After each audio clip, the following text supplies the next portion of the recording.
Hey guys, Raccoon here. I'm shooting a little video I was really struggling with the Arcane Catalyst and the Stoneblock 4. Essentially in this pack there is a very hard quest that you need to do to get Antimatter. Now you can either go through the reactors, but I really didn't want to go there as I've already done it once. And I wanted to try this alternative route in which you have to use the Arcane Catalyst to take a Trinity Gem and then enchant it with Unbreaking 112. You also need to enchant the Unbreaking 16 on the Neutronian ingot, and you also have to add plus protection 10. But really, the Unbreaking 112 is the critical aspect of it.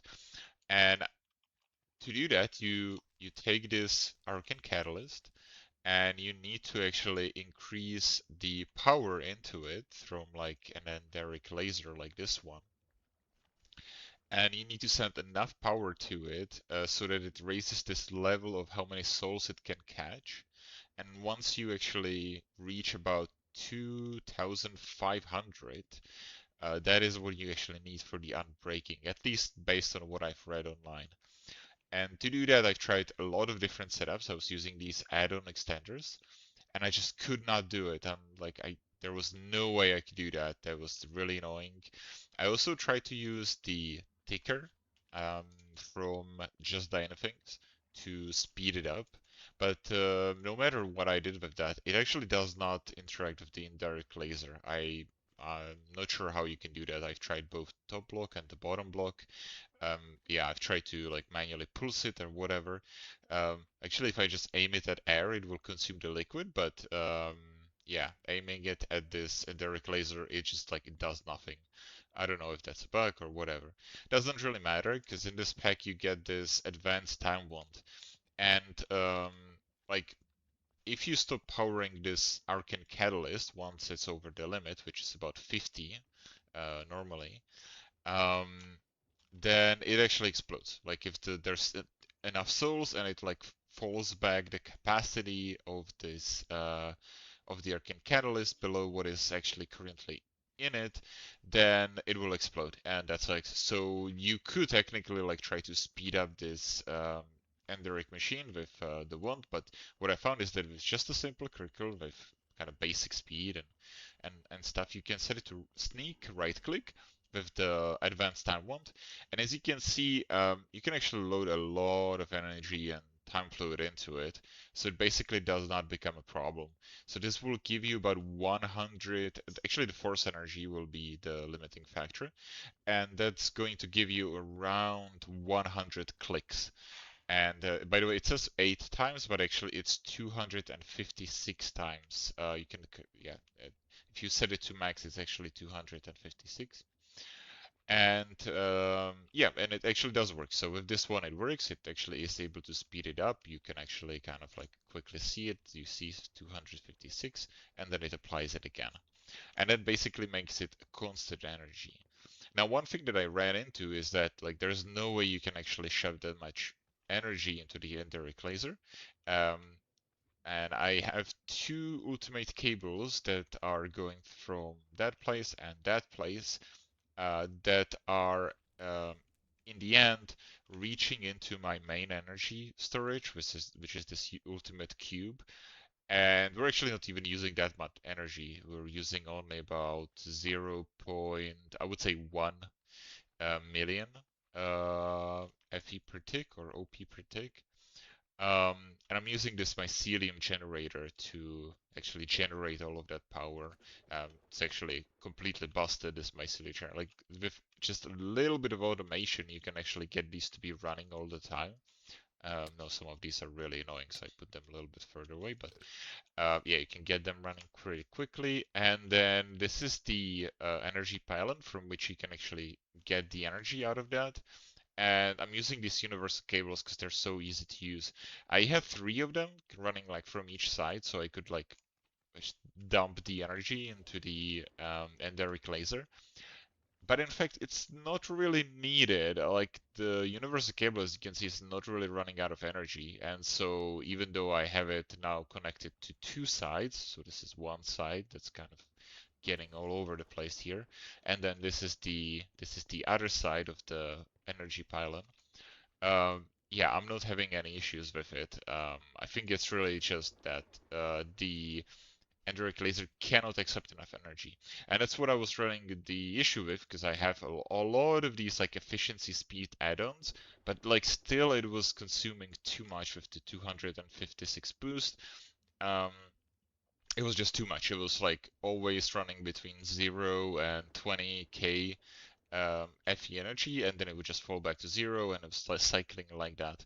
And what I found is actually you have these Power Bank add-on extenders. I didn't know they existed. I thought they were just whatever. But when I opened them, I finally found that they actually do increase the transfer rate. And that was the critical piece of information that I needed. So I was running these add-on extenders with all of these efficiency upgrades and speed upgrades. They're kind of two in one, and it was cycling. But now that I replaced these add-on extenders with these power bank add-on extenders, um, that raised the capacity inside to 15 mega FE, which isn't actually that interesting. The interesting part is the charging speed is now actually sufficient from these universal cables, so it can actually accept energy fast enough to do what I need. And with just one laser upgraded, um, that it's like 2,500 souls that I can fit into it, and I think that's just gonna be enough. I might do like a second laser here, but I don't need anything very fancy anymore. Basically, just one of these with the time clicker. I can power it enough so that it collects enough souls. I would say that now my limiting factor is that I do need to actually get more souls. So I do have like a standard, kind of a standard mob farm. I don't know if other people are doing this, but yeah, it's effectively. Let me show you. Yes. So it's effectively the dirt, right? The dirt, the dreadful dirt that's spawning these monsters. And unfortunately, I just got caught in it. Um, yeah, and the way it works is that I tick it from below by redstone clogs, and that makes it spawn just way more monsters than it normally would. I also need to use double fig walls. You kind of saw it before, there was a slime. So when a big slime spawns, it can spawn inside of the wall. And when it does that, it suffocates and it dies.